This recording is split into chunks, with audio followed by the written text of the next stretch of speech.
যাই, তারপরে আমরা মাংস রান্না করবো। মাংস রান্না করার জন্য আগে আলুটাকে কেটে দিয়ে কড়াই দিয়ে তেল দিয়ে নিবার হলুদ দিয়ে আমি এখন আলুটাকে ভেজে নেব।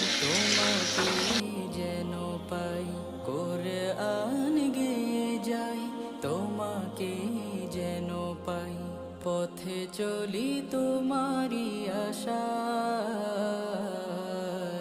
এত ভালোবাসো কেন মালিক আমায়, এত ভালোবাসো কেন মালিক আমায়। আমার এই কণ্ঠে তুমি তোমারি বাণী তুলেছ, বুকের দেরাজ তুমি